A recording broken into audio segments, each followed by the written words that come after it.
My dear friends of the Izaak Walton League of America, I want to thank you from the bottom of my heart for honoring the work of our league, and an anniversary occasion of the birth of this league could not be complete without making tribute to Will H. Dilg.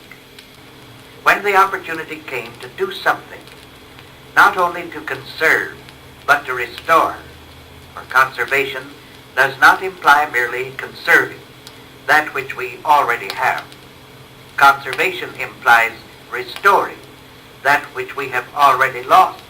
I was captivated by the zeal, the enthusiasm, the frankness, sometimes the brutal frankness, sometimes a frankness which hurt, the frankness, the courage of Will Dilg. I think it is indicative of a strong man that you always know where he stands about everything. The finest thing about Will Dilg was that no one ever had any doubt where he stood on anything. As one who went through the great fight with him in Washington, I was able to see the remarkable respect of those in the Congress, and for a little while he reached even the President of the United States himself. That was in the great fight that we made over the Winneshiek-Bottoms bill, when we preserved, as we hope for all time, 300 miles from Lake Pepin to Rock Island to be forever the wildlife habitat for our great country.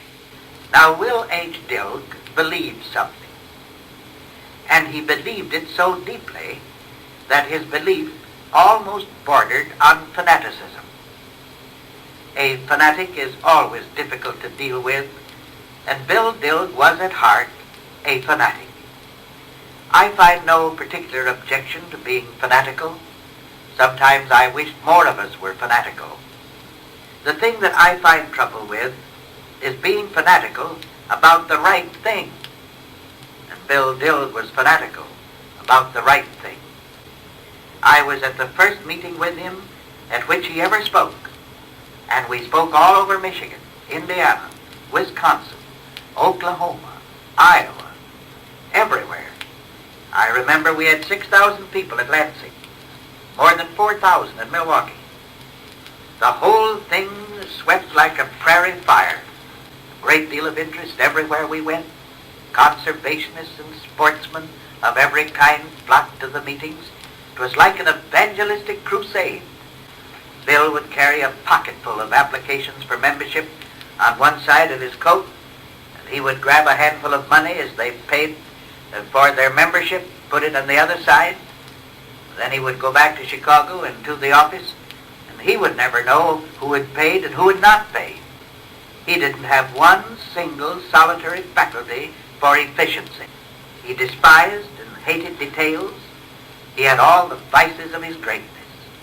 When the Izaak Walton League was born, conservation activity in the United States had sunk so low that conservation was nothing more or less than a political football.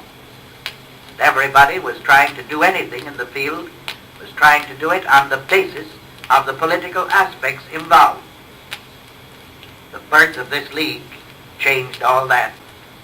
Will Dilg's greatest monument will be in the hearts and souls of millions of future American boys and girls who will grow into character and strength and help preserve our democracy, our nation, because they have had the healing, beautifying, cleansing influence of an unpolluted and an uncontaminated out of doors.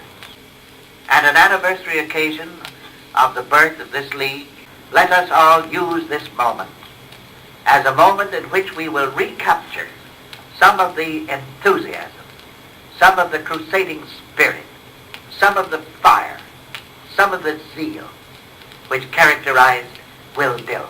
And let us capture something of that spirit and go back to the work of conservation, to the dreams and hopes and ideals of our league.